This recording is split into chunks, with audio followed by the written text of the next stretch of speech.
I'm Ariana Grande. Hi, I'm Cynthia Erivo. And you're listening to the Broadway Podcast Network. Visit bpn.fm to discover more.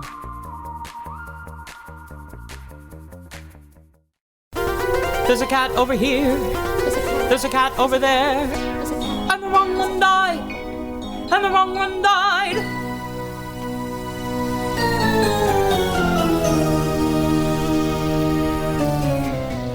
Welcome to The Wrong Cat Died, the podcast breakdown of the catastrophe. I'm your host, Mike Abrams, and today we have another amazing guest. We are working with the Perelman Performing Arts Center reimagined production of Cats called Cats, the Jellicle Ball to bring you a series of episodes during the run. Today's guest has been involved with the show since the beginning. She is the dramaturg and gender consultant on the show and has done so much more. So welcome, Josephine Kearns, and thank you for joining me. Thank you. I'm excited to be here. Yeah, I'm excited because you have been around since day one on this. So I actually want to start from that beginning idea when you and Bill were chatting. What was the inception? I mean, it's been over 2 years to this idea to bring it to where it is today. Yeah, it's been 4 years. Wow. Yeah, so it started, I was introduced to Bill by our agents during lockdown. And our agents were putting a thing together just because theater artists had very little to do during that time. We were at the same agency and our agents were putting together calls of just like people they think should meet. And after I was on one of those calls with Bill, he reached out to me directly and said, like, I have this nugget of an idea for Cats. Would you be interested in talking about it? And the nugget of the idea was basically just Cats, but people and queer, even more than original Cats is queer. And we just started, I think pretty early on, we started having weekly calls to talk through ideas. We had a lot of thoughts of setting the show in either 1939 when T.S. Eliot's poems were published or 1981 when Cats debuted. And leaning on those years, we talked for a while about maybe setting it in like a disco Studio 54 kind of era. But pretty quickly, Bill had the thought of maybe this is ballroom. And he got connected to Omari Wiles, the choreographer. And yeah, it all kind of took off from there. Yeah, I love that. So it was kind of just like good people meet good people and ideas spark from that, which is such a way the world works of, the right place at the right time. So then you kind of have the idea of ballroom and you said it's been 4 years. I think the world learned about it 2 years ago because your casting notice sparked some like really interesting social media of what is this. So can you walk me through the rest of that journey? Because I think people are seeing now the final product, but there was so much more from that idea to the ballroom idea to what we see today. Yeah, there were a lot of steps. And I think there were sort of two processes happening at once. One was, let's develop what we want this show to be, the way that you would a new work. Even though we had the music, we still had to, a lot of the, I don't want to spoil too much, but a lot of the story has been reimagined and reinvented. And so figuring out what we wanted that to look like and how it fit this container of ballroom, or I guess more how ballroom fit this container of Cats. Yeah. And then there was this other process happening very much in the background of talking to Andrew Lloyd Webber's company about what we would be able to do and working out details with them and sending them samples. And none of them had any familiarity at all with the ball scene. And so there was a lot of education happening and things like that. And there were a lot of, we did 1, 2, 3, 4, 5, maybe 6 workshops of varying types. One was just like an initial dance and music, like get some ideas on video with like 3 or 4 dancers. One of those dancers was Primo, who ended up playing Tumble Brutus in the full production. Mm-hmm. And then there were 2 other dance workshops. There was a music workshop, and we had 2 full, I can't remember if they were 2 or 3 week long, like let's work our way through as much of the show as we can. And a lot of the folks who were involved in those 2 workshops ended up in the final cast. So when you're doing workshops like this and you're reimagining, what's the process for you all to where you take the source material, but blend it into this new version? Like, how did you decide throughout each step of, I don't want to change this, but I want to tweak this, and I want to change this dance, but I want to keep this song? Like, how did you go through all of those step by step throughout the show for especially something so well known. Like most people, like this show's been around for 45 plus years. I keep meaning to go back and look at our original planning documents to see how much is different. But we sort of laid out the show, and I fortunately, this was such a random thing, but I was lucky that when I was in college, I worked at a summer stock theater that did Cats, and I was running follow spot for it. So I learned the show backwards and forwards because I saw it, 40, 50 times that summer. And so I was sort of a resident Cats expert just because of this random experience. Bill and Omari didn't know the story that well. And it was a lot of fitting it was like, okay, let's look at the Cats show because we knew we would keep every song, with the possible exception of the two that are often not done, Peaks and the Pollicles and Growl Tiger. And we just sort of laid it out next to like how a ball normally goes, right? The ball, everybody arrives, they do the LSS, the Legend Statements and Stars, that matched up with Naming of Cats. And so as much as we could, just sort of like lining those stories up and figuring out how to make sense of it. Yeah. Did you notice that it lined up perfectly? I mean, like it lines up really cleanly. It became pretty clear as we were working through that like, oh, this is like, I remember very early on us saying like, oh, this is going to make more sense of Cats, actually. And there were some numbers like the Naming of Cats. We knew immediately that it was going to be Mocha Strap, the commentator, the MC, sort of delivering that in an LSS style. We knew that Jellicle Songs for Jellicle Cats was going to be everyone arriving at the ball. And then some of the other pieces were much less clear, and we had to sort of figure out how they fit in. Our original concept for the overture was that it was going to fill the space with projections of our characters, like at home, getting ready for the ball, doing makeup, running to CBS, catching a cab, like all of those sorts of pieces, and morphed into, God, I don't even know how many different ideas over time before we landed on what's actually happening in the show now. So some of the numbers, like, we knew very quickly and never really changed, and others changed over and over and over again as we sort of tried to figure out how it was going to all fit together.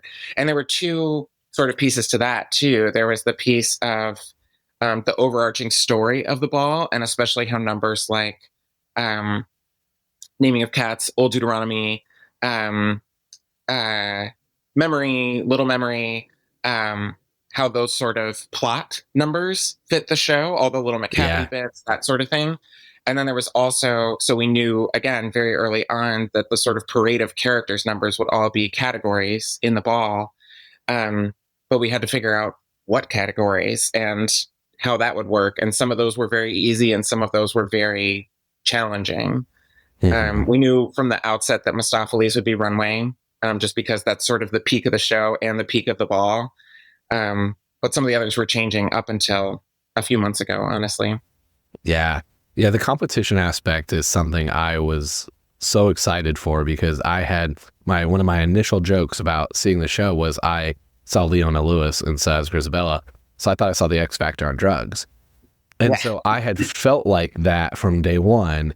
And so when I heard that you were going to have this competition-based element and there was going to be winners and there was going to be like the actual piece to that, I thought this is brilliant, because this is what a lot of us thought when we saw it the first time. And so the weaving that part in was beautiful and fantastic. And something you said earlier, which I completely agree with, is I think this version brings the story and poetry out maybe more clear than other versions have. And I've heard some Cats haters have loved this production, or at least tolerated this production, because I think it's given them... If I had $1 for every time someone said, I've always hated Cats, but I love this Cats, like I'd have doubled my salary on the show at least. Like, it's been a lot. I think that's great, because part of the Cats is an easy joke. It's an easy punchline, but also it can be confusing if you're not the super fans or someone like me who's just heard hundreds of different explanations of the story at this point, to piece it together. And you all bring those elements in. So was that intentional, or was that something that just came by the byproduct of trying to do it in ballroom? I think one of the other things we knew really early on was that we wanted to be really authentic with the show. And we've always been very, very aware of what it means to take this very like underground scene of very marginalized people and placing it into a container like the PAC that is so corporate. And so I think the budget on the show ended up being several $1 million. And we wanted to just like treat the ball scene with such care and such reverence. And I hope we accomplished that, but that drove a lot of the decisions too. Like we knew that, you know, for example, in the original Cats, I don't even remember what the doubling is, but like the actor that plays Gus also plays Bustifer maybe, or something like that. Yeah, and Bustifer like, and an ensemble dancer in the beginning in the most recent ones. And it's like, when they're playing Gus, they're in age makeup. And when they're playing Bustifer, they're in a fat suit. And we were like, no. This is a show actually about people of different ages and different sizes. And Deuteronomy is actually going to be old. And Grisabella and Gus are actually going to be elders. And as much as possible, authentic people from the ball scene. Junior LaBeija, who plays Gus, is I don't know his official title, if he's a legend or an icon or what, but he's very, very esteemed in the ballroom scene. Temperance, who plays Grisabella, same thing. So that drove a lot of it too, just in terms of like, you know, if we were going to do Cats but people, we wanted the people to be real people. Yeah. And so figuring out how to make sense of that as well, and like minimizing costume doubling also was important to us. Yeah. One thing I would love to hear a little bit about, because I thought it was a really interesting piece I was not expecting, was the beginning of Act 2. You kind of drop a curtain down essentially and show a video that highlights some of the legends and icons of the ballroom scene. And that was as someone who came in with all Cats knowledge and pretty minimal ballroom knowledge. I thought that was a really, really cool aspect of the show. So what was, you know, again, what's actually happening there, and how did that decision come to life? Yeah, it's actually one of the things I'm most proud of. That was an idea I had a couple years ago.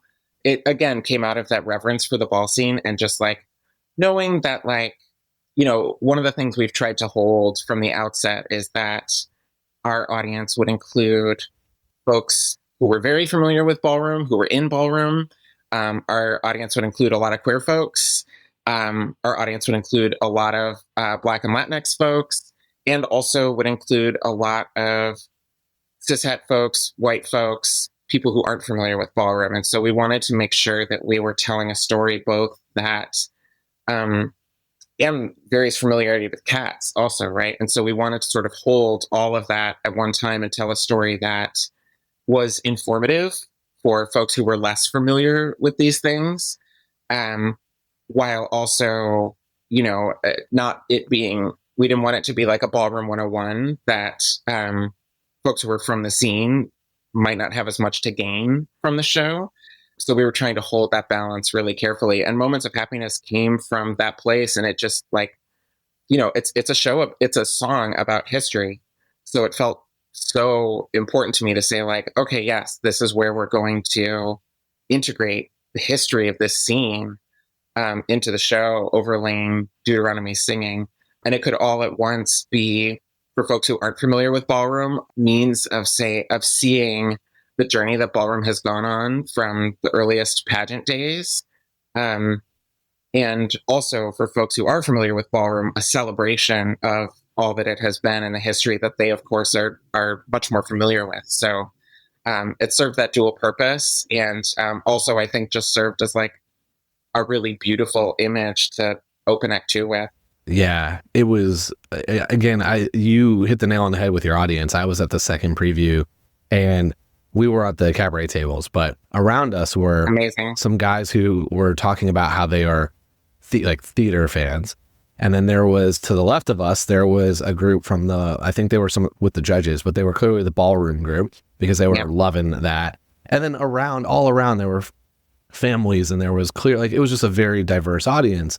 And as we were talking to the people next to us, it's like, oh, this group knows Cats and knows theater. And then this group knows ballroom, but doesn't know Cats. And so being able to see, like, when I come back, I want to sit almost in the back. I want to sit in the back and just watch the audience a little bit to kind of see how everybody reacts, because there is such a different, like, you're going to pick something up, and I've told everyone who loves cats that you have to see it because you're going to love it because it's true to the story, but also tells you in a different way.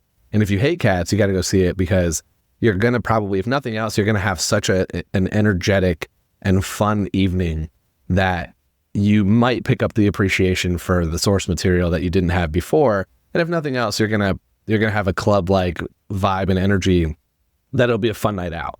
And so I think people are realizing that they're learning something else from this show that they didn't recognize or know, that maybe they didn't expect walking in, which is amazing to see. And also to see all the representation and to bring these two worlds together in a unique way was fun to watch and fascinating to see. And kudos to you all for merging it all together in such a beautiful way.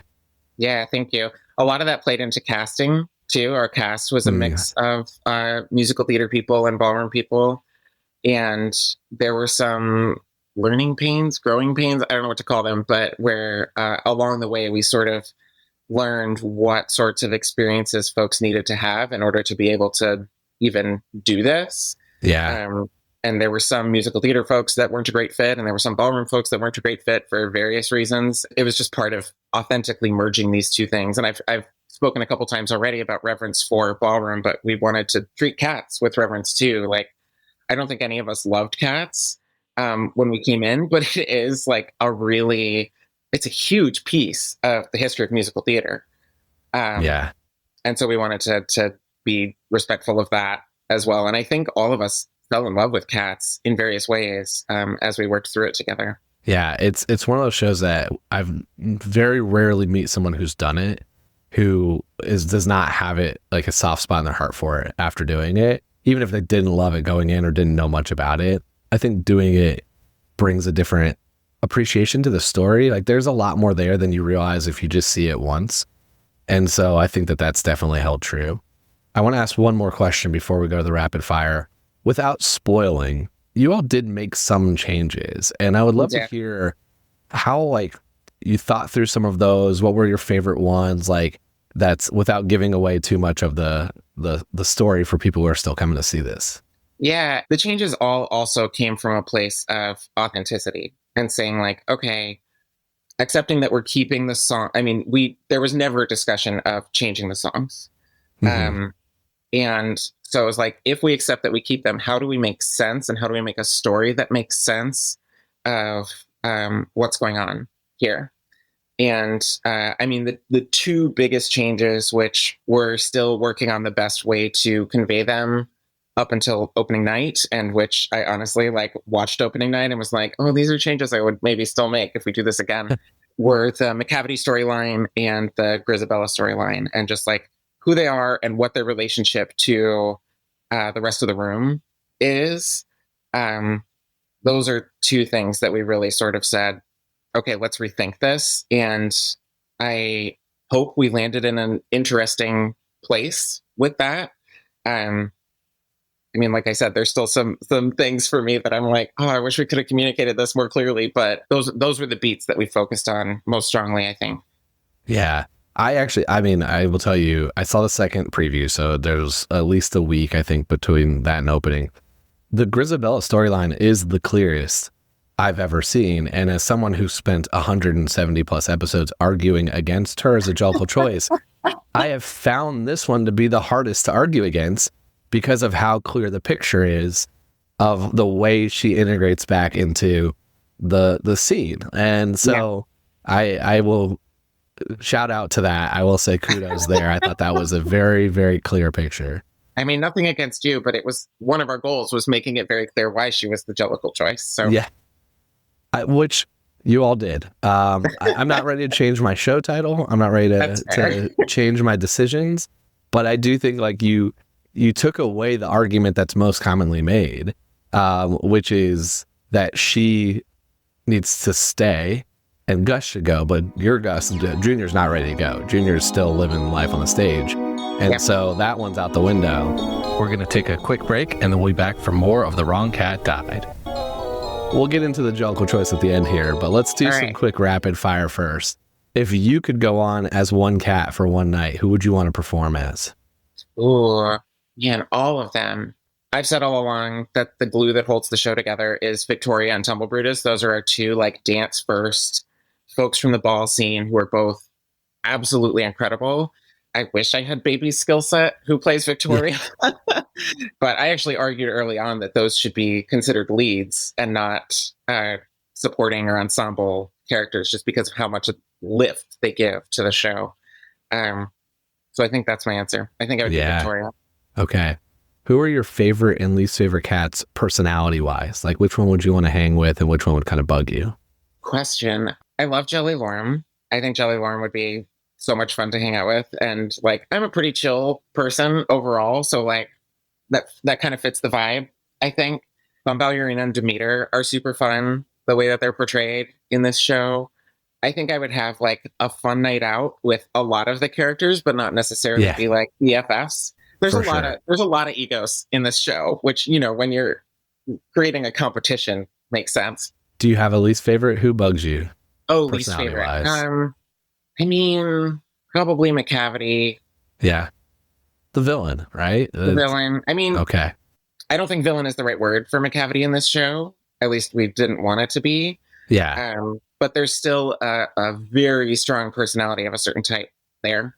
Yeah, it doesn't have that same, I mean, that is, as you mentioned, a different storyline you're telling. Not completely, but you definitely have a different version by being in the competition and still having some other aspects versus being purely a villain in, you know, the stage productions of Cats. So, yeah, but that's a very common answer of like, that is McCavity's a vibe. What is your favorite song in the show? It changes every night.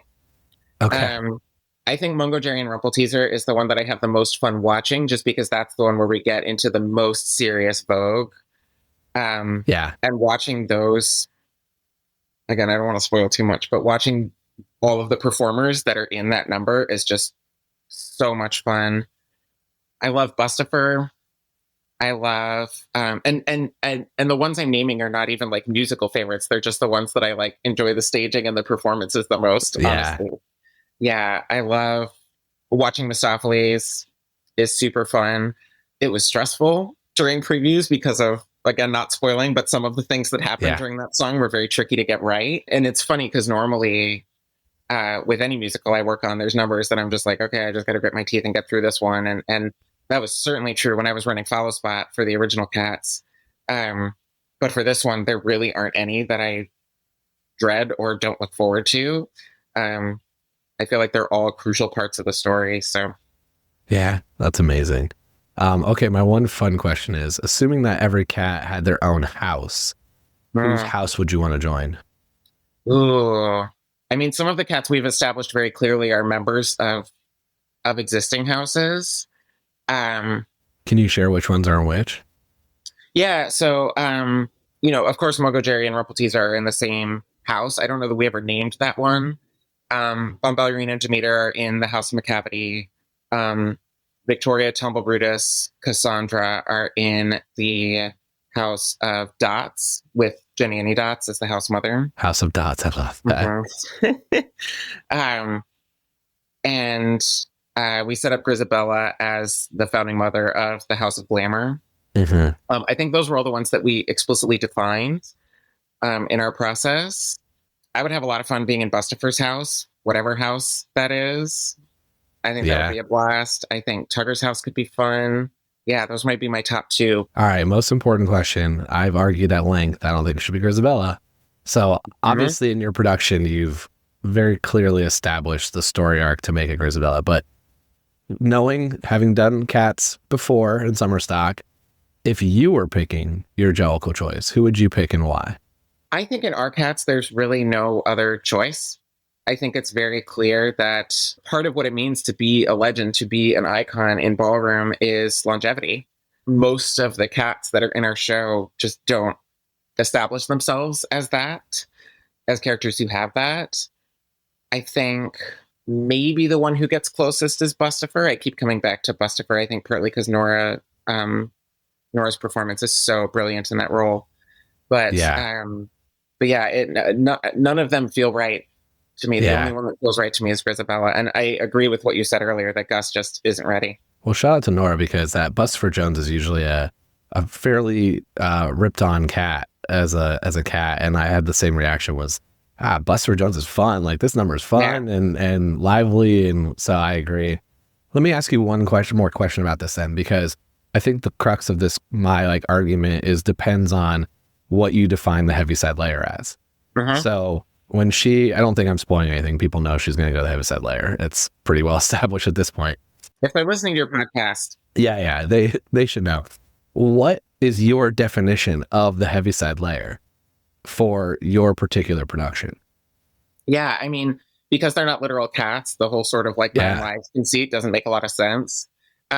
We sort of defined it in our heads as like, we didn't associate, there are lots of different words that are associated with like the absolute annals of ballroom history and who those people are. We didn't pick a particular one, but maybe it is being an icon or something like it. But the idea was that like the winner of this competition enters a hallowed place in ballroom history that they hold forever. So that to me is a very different question than what I've been posing from day one, because mine has been you're put to your death essentially in cats. Yeah. And that is an entirely different discussion of which one deserves that and needs that versus here of like which one deserves that status. So from that standpoint, I'm not even going to try to argue the point because I agree, although you could argue with that it could be Gus then again because of the same similar type of thing. But I love that because it was, and the way you all stage it too, I don't want to spoil that, but I thought that was also great because I've kind of joked that going up and, the tire has always been like, you're getting sacrificed, like you're going to your death. And you kind of made it a lot less that way, which again brings the story back together. So such a fun way to, again, reimagine the show. And I hope people I know people are running to get tickets because it's very hard to get tickets right now, which is incredible. But this has been so fun. Thank you so much for sharing your experience. Thank you. And I'm glad that 4 years later, your vision is on stage and it's awesome to see it. And I'm glad the reception's been amazing. It's been amazing. Yeah. And it was very cool too. So many of our people on the team walked into the space and were like, oh my God, look at this space. And I walked in and I was like, yep, this is it. Yeah. This is what we've been talking about. And it's been very cool to see that brought to life. And also just like shout out and so much love and respect to our cast, to our creative team, to Rachel Hauk, our set designer, to Queen Jean, our costume designer, to our entire wardrobe crew, which does, oh my God. I mean, we've been saying for years that this is a show about quick changes. Yeah, there's just so much heavy lifting done by so many different departments at the same time. And it's been cool to see all of that come together to create something that is very, very close to a vision that we had years ago, which is really cool. Yeah, that's amazing. Amazing to see. How can people stay in touch with you on social media and everything? I have a website. It's just josephinekearns.com. Kearns is Kearns. And I'm on Instagram under the same handle. It's just josephine.kearns, and would be happy to take inquiries either way. Amazing. Well, thank you so much for coming on and sharing your story and telling us a lot of really cool parts to behind the scenes of this, which I hope everyone who gets to see this will now have a different appreciation of it. I hope so too. I'm so appreciate your taking the time to talk, and I'm so glad you enjoyed it. And I'm so glad to also make you rethink the title of your podcast, even if only for a moment. Yeah, it did. I did have a moment when we walked out where I was like, this one's going to be hard to argue against. I'm going to have to think. But my argument's not against Grisabella's story or her arc or her redemption. It's about the sacrificing her at the end. Totally. And so that's where it's like, again, this reimagined version almost eliminates some of that, which means that I'm asking a different question. Totally. But it's always fun to hear different interpretations of everything, which is why this show still exists, is being able to, or my show still exists, is being able to capture different thought processes and the way people interpret backstories and everything that goes, because it is different from cast to cast. Totally. Wow, this has been so much fun. So thank you, and thanks everyone else for listening to this episode of The Wrong Cat Died, the podcast breakdown of the catastrophe. To follow along, you can subscribe on Apple Podcasts, Spotify, or anywhere else listen to podcasts. Follow us on Twitter, Instagram, TikTok, and Threads at The Wrong Cat Died, or check out our website, thewrongcatdied.com.